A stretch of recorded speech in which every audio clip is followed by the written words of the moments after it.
শিবলি সাদিক হৃদয় একজন ২০ বছর বয়সী বাংলাদেশি যুবক। তার বাবা ছিল একজন ট্রাক ড্রাইভার। তার পরিবার খুবই গরিব ছিল, তাই হৃদয় তার পড়াশোনার খরচ চালানোর জন্য কাদালপুর পোল্ট্রি ফার্মে অ্যাজ আ ম্যানেজার হিসাবে কাজ শুরু করে। সে তার কাজের প্রতি খুবই নিষ্ঠাবান ছিল। সেখানে কাজ করতে করতে মারমা জাতির কিছু ওয়ার্কার্স তার বন্ধু হয়ে ওঠে।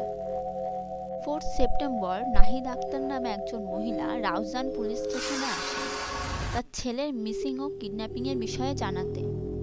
তার কথা অনুযায়ী ২৮শে আগস্ট ২০২৩-এর রাতে তার ছেলে শিবলি সাদিকের হৃদয়ের ফোন থেকে কল আসে। ফোনের ওপারে থাকা হৃদয় খুব ভয়ে ছিল এবং তার মাকে বলছিল কারা যেন তাকে ধরে নিয়ে গেছে এবং তাকে খুবই মারধর করছে। হুট করে ফোন কেটে গেলে তার মা খুবই বিচলিত হয়ে ওঠে এবং কিছুক্ষণ পর ওই একই নাম্বার থেকে কল আসে এবং তার ছেলের মুক্তিপণ বাবদ ১৫ লাখ টাকা তাদের কাছ থেকে দাবি করা হয়। কিন্তু তারা খুবই গরিব ছিল, তাদের কাছে ১৫ লাখ তো কি ১ লাখ টাকা দেবার মতো সামর্থ্য ছিল না। হৃদয় নিজে কাজ করে নিজের পড়াশোনার খরচ চালাতো এবং বাড়ির কাজেও সাহায্য করত। কিডন্যাপাররা তাদের ফ্যামিলির অবস্থা হিসাবে খুবইভাবে জ্ঞাত ছিল, তাই তারা সেই মুক্তিপণ ১৫ লাখ টাকা থেকে কমিয়ে ২ লাখ টাকা করে দেয়। তবুও সেই টাকা জোগাড় করতে তাদের অনেক কষ্ট হয়।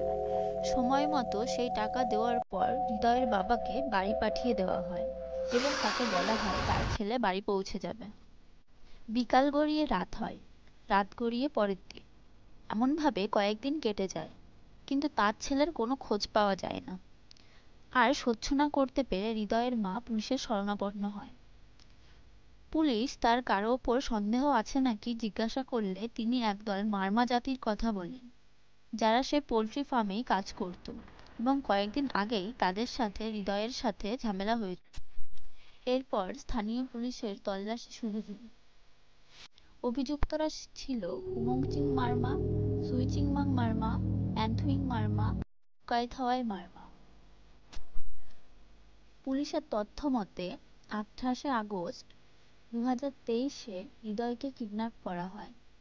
২ দিন পর কিডন্যাপাররা হৃদয়ের বাবা মায়ের সাথে যোগাযোগ করে এবং মুক্তিপণ বাবদ ২ লক্ষ টাকা চাওয়া হয় এবং আশ্বস্ত করে যে টাকা পাবার পর হৃদয়কে তারা ছেড়ে দেবে। টাকা দিয়ে তারা অপেক্ষা করতে থাকে, কিন্তু হৃদয়ের কোনো খোঁজ পাওয়া যাচ্ছিল না। আর অপেক্ষা না করতে পেরে তারা স্থানীয় পুলিশের কাছে যান। বাংলাদেশ পুলিশ হৃদয়ের মায়ের কথা অনুযায়ী ৬ অভিযুক্তকে জিজ্ঞাসাবাদ করে। তার মধ্যে ৪ জন পরে স্বীকার করে নেয়।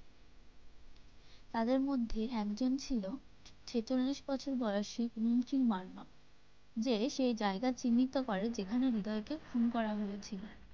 রাউজান পুলিশ সেখানে তল্লাশি চালায়, কিন্তু সেখানে কেবল হৃদয়ের শরীরে কিছু নারীর অংশ পাওয়া যায়। যাদের অভিযুক্ত হিসাবে চিহ্নিত করা হয়েছিল তারাও সেই হৃদয় কর্মরত একই পোল্ট্রি ফার্মে কাজ করত। ১০ই সেপ্টেম্বর ২০২৩-এ উমংচিং মারমাকে অভিযুক্ত হিসাবে অ্যারেস্ট করা হয় এবং তাকে এই পুরো প্ল্যানিংয়ের মাস্টারমাইন্ড হিসাবেও ধরা হয়।